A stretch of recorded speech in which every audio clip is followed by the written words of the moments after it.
आज हम लोग कुछ बातचीत करने के लिए एकत्र आए हैं। मालूम है ना सब लोगों को किस चीज़ के लिए आए हैं। कई बार ऐसा होता है कि चलो घूम कर आते हैं, मालूम रहता नहीं। तो पक्का पक्का मालूम है ना किस काम के लिए आए हैं।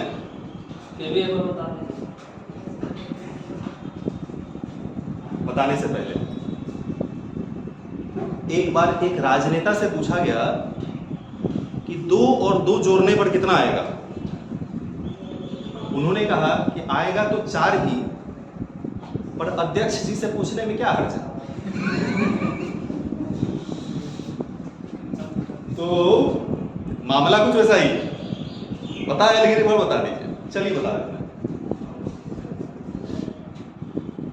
हम सब लोग आज से एक प्रारंभ कर रहे हैं, स्टार्ट कर रहे हैं हमारी अपनी पाठशाला। और इस पाठशाला के बैनर तले जो विभिन्न प्रतियोगी परीक्षाओं की तैयारी करेंगे, उसमें से सबसे प्रमुख परीक्षा इस देश के अंदर होती है, उसका नाम है सिविल सर्विसेज, सिविल सेवा।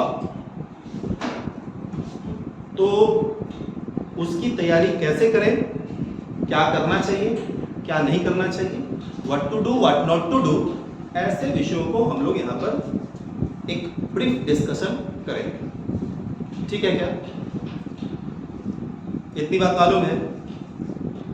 तो आगे बढ़ने से पहले तो देश भर में कुछ परीक्षाएं होती है और उस परीक्षा को कंडक्ट करने के लिए अलग अलग प्रकार के बोर्ड और आयोग भी होते हैं।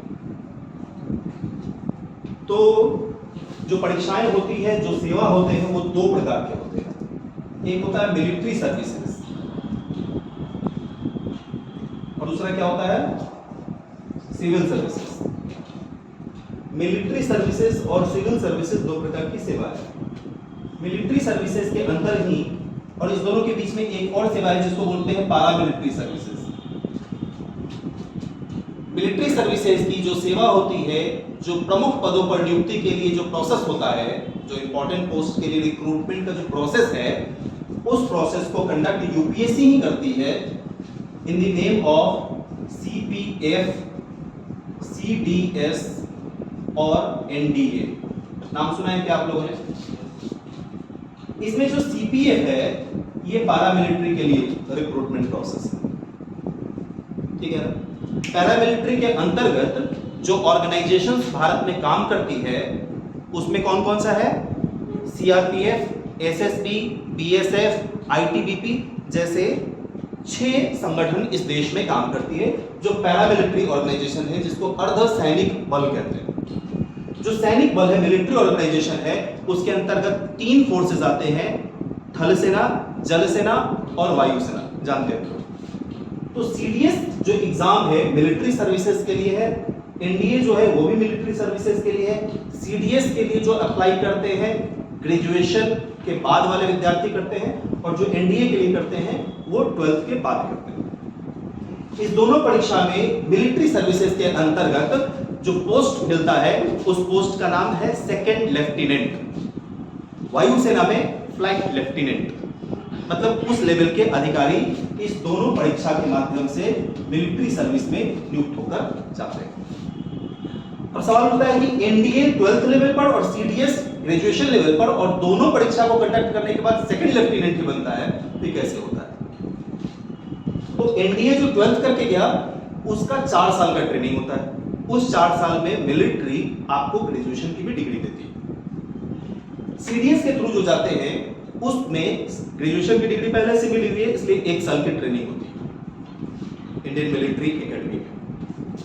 तो इस प्रकार से ये दोनों परीक्षा है। सीपीएफ जो पैरामिलिट्री फोर्सेस है उसमें असिस्टेंट कमांडेंट ऐसे पोस्ट का नाम होता है, उस पोस्ट पर रिक्रूट किया जाता है। ठीक है? तो इस तरह से मिलिट्री ऑर्गेनाइजेशन काम करती है और पैरामिलिट्री काम करती है। अब एक और चीज जो है, जो पैरामिलिट्री ऑर्गेनाइजेशन की हम लोगों ने बात की, इस पैरामिलिट्री ऑर्गेनाइजेशन में जो ऊपर के पोस्ट है, जो टॉप पोस्ट है, टॉप पोस्ट का मतलब हो गया डीआईजी, आईजी और इससे ऊपर के पोस्ट। तो ये डीआईजी, आईजी और इसके ऊपर के पोस्ट जो है वो भरे जाते हैं सिविल सर्विसेज से। पैरामिलिट्री में भी नीचे के पोस्ट सीधे रिक्रूटमेंट करके आते हैं और ऊपर के पोस्ट के लिए किससे आते हैं? सिविल सर्विसेज से आते हैं। जैसे अगर सीआरपीएफ का अगर हम लोग देखें, सीआरपीएफ के डीआईजी कौन होंगे? आईपीएस होंगे। एसएसबी के डीआईजी, आईजी कौन होंगे? आईपीएस होंगे। बीएसएफ के, बॉर्डर सिक्योरिटी फोर्स के, उसके डायरेक्टर जनरल कौन होंगे? आईपीएस होंगे। यानी जो टॉप पोस्ट पैरामिलिट्री फोर्सेस के हैं वो किसके द्वारा फुलफिल किए जाएंगे? सिविल सर्विसेज के। सिविल सर्विसेज का जैसा वर्ड से ही मतलब होता है कि सिविल फील्ड में, नागरिक क्षेत्र में कार्य करने वाले ऐसे सेवक जो सरकार के बिहाफ में, on the behalf of the government, they perform, they provide services to the people, उसको क्या बोलते हैं? Civil services. यानी इस देश में एक नंबर का एग्जाम कौन सा हो गया? Civil services. इस देश में जो प्रायोरिटी ऊपर से फिक्स होती है, जिसमें सबसे ऊपर प्रेसिडेंट होते हैं, वाइस प्रेसिडेंट होते हैं, चीफ जस्टिस ऑफ इंडिया होते हैं, प्राइम मिनिस्टर होते हैं, मिलिट्री चीफ होते हैं, और उसी क्रम में टॉप 5 में आते हैं चीफ सेक्रेटरी ऑफ इंडिया, वो सिविल सर्विसेज वाले तरीके से, ठीक है ना? तो ये सिविल सर्विसेज का एग्जाम, इसके बारे में एक विचारक ने कहा कि this is a service created in heaven. Civil सेवा की एक नौकरी जो है कि नौकरी नहीं है, it is much more than a नौकरी। ये नौकरी नहीं, नौकरी तो कलर करते हैं।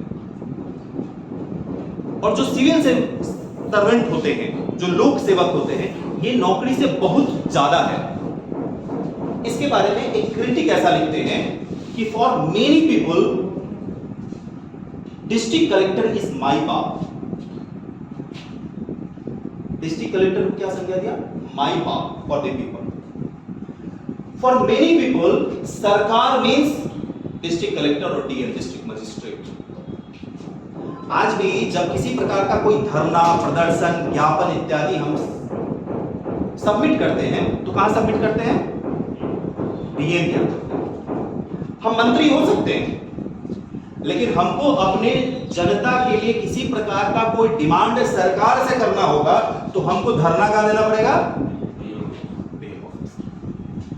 यानी यह बहुत हद तक सही है कि वास्तव में कलेक्टर इज माई बाप for many people of India, और actually they perform the work of सरकार। यानी सरकार इन एक्शन वो कौन है?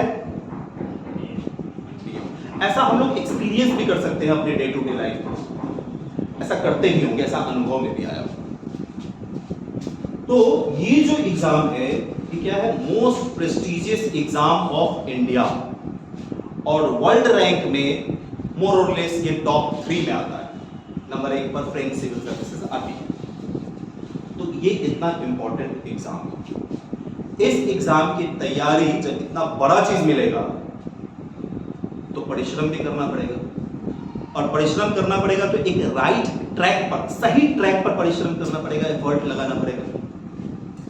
और उस सही ट्रैक पर एफर्ट लगाने के लिए हम लोगों को एक पक्का रणनीति चाहिए।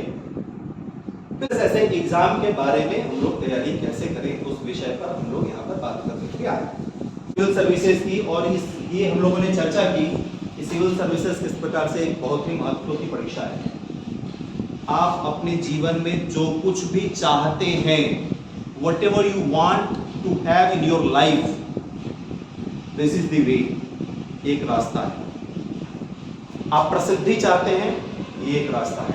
आप काम करना चाहते हैं, ये एक रास्ता है। आप समाज को कुछ देना चाहते हैं, ये रास्ता है। आप अपने लिए कुछ करना चाहते हैं, ये एक रास्ता है। आप अपने परिवार के लिए कुछ करना चाहते हैं, ये एक रास्ता है।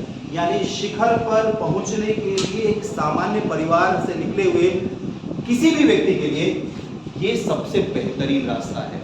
जिस दिन रिजल्ट आया उस दिन आपके जीवन में एक बहुत बड़ा परिवर्तन आता है, और उस परिवर्तन के लिए आपने जो कुछ भी इन्वेस्ट किया है, आपने अपना टाइम इन्वेस्ट किया है, आपने अपना परिश्रम इन्वेस्ट किया है, आपने अपना जो भी खुशी की चीजें हैं उसको सैक्रिफाइस किया है, जिस दिन रिजल्ट आएगा उस दिन लगेगा कि हमने जो कुछ भी सेक्रीफाइस किया है उसकी तुलना में जो मिला है वह कई गुना ज्यादा बड़ा चीज मिला है। आपको उस समय आपके द्वारा सेक्रीफाइस की गई चीजें छोटी लगने, लघु प्रतीत होगी। इसलिए ये जो गोल है, ये गोल आपको वो सब कुछ दिला सकता है जो भी आप सोचते हैं। आप पावर एंजॉय करना चाहते हैं, अथॉरिटी एंजॉय करना चाहते हैं, आप सोशल रिकॉग्निशन चाहते हैं, सब कुछ आपको इसमें मिलेगा। क्योंकि एक और चीज ये है कि glamour lies in power. Power से ज्यादा ग्लैमरस चीज कुछ नहीं होती है। आप ये एक्सपीरियंस भी करेंगे। तो इसलिए सिविल सर्विसेज आपको सब प्रकार की चीज देती है। सिविल सर्विसेज जो होती है वो भारत एक फेडरल स्ट्रक्चर है, नॉट एग्जैक्टली फेडरल, इसको काजी फेडरल बोलते हैं। ये वर्ड सुना है क्या आप लोगों ने? सुना है। इसको बोलते हैं अर्ध संघीय व्यवस्था। तो फेडरल जो स्ट्रक्चर है इसमें पावर दो लोगों के पास रहता है, एक यूनियन के पास, यूनियन मतलब केंद्र सरकार के पास, और एक होता है स्टेट, राज्य सरकार के पास। सिविल सर्विसेज का काम केंद्र के लेवल पर भी होता है और राज्य के लेवल पर भी होता है। जो यूनियन के लेवल पर होगा उसको बोलते हैं यूपीएससी, और जो स्टेट के लेवल होगा उसको बोलते हैं SPSC, state public service commission, और यहाँ पर union public service commission. State public service commission में स्टेट की जगह पर उस स्टेट का नाम आ जाता है। For example BPSC, UPSC, UPPSC, JPSC, जिस भी राज्य का नाम होगा उस राज्य का नाम एस की जगह पर आ जाएगा, स्टेट की जगह पर आ जाएगा। इसी को दूसरे लोग पीसीएस भी बोलते हैं, प्रोविंशियल सिविल सर्विसेज। तो ये दो प्रकार की परीक्षाएं केंद्र और राज्य के स्तर पर ली जाती है। केंद्र के स्तर पर जो परीक्षा ली जाती है जिसको हम लोग यूपीएससी बोलते हैं, वो इसमें कई तरह के एग्जाम्स होते हैं। एक एग्जाम होता है जिसकी हम लोग यहाँ चर्चा कर रहे हैं, उसको बोलते हैं CSE, civil services exam. Exam तो अभी हमने कहा कि सीडीएस भी ये लेती है, सीपीएफ भी ये लेती है। तमाम प्रकार के अनेक टेक्निकल, नॉन टेक्निकल एग्जाम जो सेंट्रल लेवल पर होती है उसमें से अनेक एग्जाम यूपीएससी कंडक्ट करती है। But we are gathered over here for the purpose of understanding civil services examination, इसको हम लोग डिस्कस करते हैं। सिविल सर्विसेज एग्जामिनेशन में जो रिक्रूट होते हैं उसमें दो प्रकार के पद होते हैं। एक होता है ऑल इंडिया सर्विसेज और दूसरा होता है central services. All India services मतलब अखिल भारतीय सेवा और सेंट्रल सर्विसेज मतलब केंद्रीय सेवा।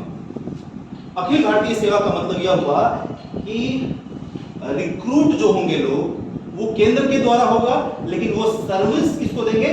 स्टेट को देंगे। तो तीन प्रकार की ऑल इंडिया सर्विसेज भारत में है। पहला आईएएस, इंडियन एडमिनिस्ट्रेटिव सर्विस,